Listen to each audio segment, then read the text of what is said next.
Paul Heyman brought actual police officers to Monday Night Raw tonight, and it still wasn't enough to save him. A Bloodline member just betrayed his own family live in the ring.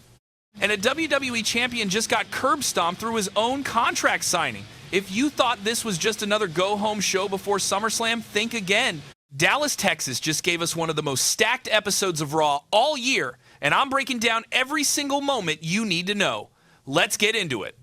We kicked off the in-ring action with 2026 Queen of the Ring Iyo Sky taking on Roxanne Perez, and this one didn't stay one-on-one for long.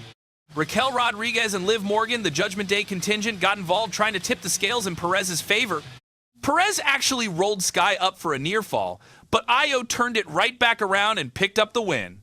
That wasn't the end of it, though after the bell, Sol Ruca hit the ring to even the numbers, but the Judgment Day got the better of that exchange too. This is clearly building to something much bigger between these women heading towards SummerSlam, especially with Liv Morgan holding the women's world title. This one had some bite to it. Bayley called out Lyra Valkyria for the first time since Lyra turned on her, and Lyra did not hold back. She told Bayley that she'd been holding her back for over a year, that everything Bayley made her feel good about was a lie, that she's a doormat, and that she's always been the weakest link of the four horsewomen. Bayley fired back, reminding Lyra exactly who she's talking to: a Grand Slam champion, a Royal Rumble winner, a first ever women's tag team champion. The verbal exchange turned physical, and it's now set up for Saturday night's main event this weekend.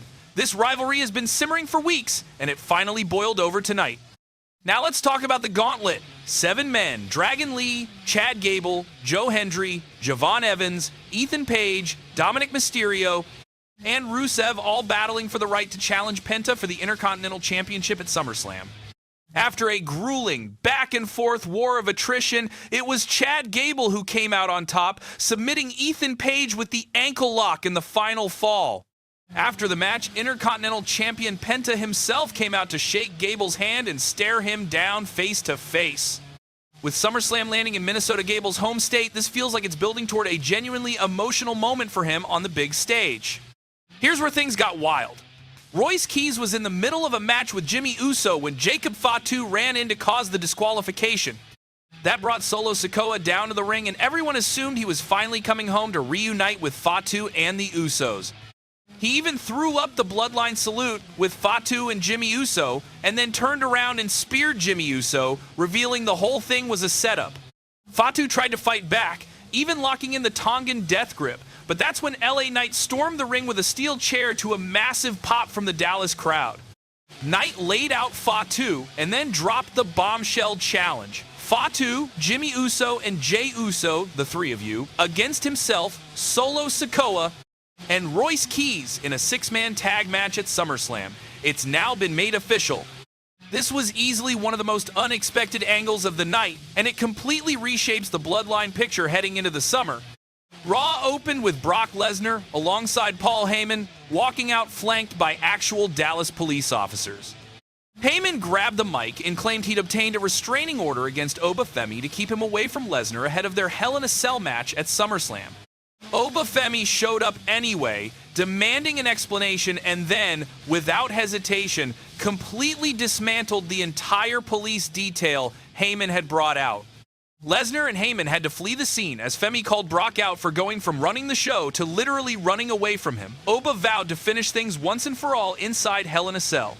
Later in the night, Raw general manager Adam Pearce confirmed what everyone suspected: Heyman's restraining order was completely fake. It was a bluff from the start, and it blew up spectacularly in his face. A great way to build heat for what's shaping up to be a genuinely brutal Hell in a Cell match.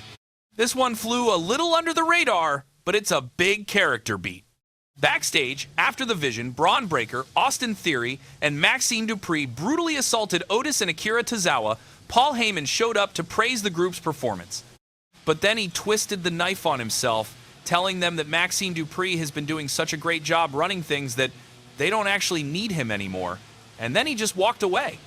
If this is really the end of Heyman's association with the Vision, it's a pretty significant shift that Stable's entire dynamic has. And now, the moment that closed out the show, the Roman Reigns and Seth Rollins contract signing for their World Heavyweight Championship match at SummerSlam.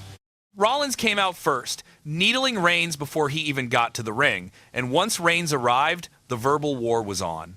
Rollins signed the contract first and tried to walk away, thanking Reigns sarcastically for keeping the title warm for him. Reigns wasn't having it. He called Rollins back into the ring and brought up his injury history, essentially accusing him of faking a past injury just to justify cashing in Money in the Bank. That got personal fast. Rollins fired back, saying the two of them aren't even fighting for the same thing anymore, that he represents something completely different than Reigns does. And then, instead of more words, Rollins threw the first punch. The brawl was on. Reigns answered with a Superman punch and tried to powerbomb Rollins through the announce table, but Rollins recovered, cracked him over the head with the microphone, hit a pedigree, and finished him off with a curb stomp standing tall over Reigns as Raw went off the air. That's your SummerSlam Championship match, now fully official, and it just got a whole lot more personal heading into the big event. Which moment was your favorite? Drop it in the comments. If you enjoyed this recap, smash that like button, subscribe for more wrestling content, and I'll see you next time. Peace!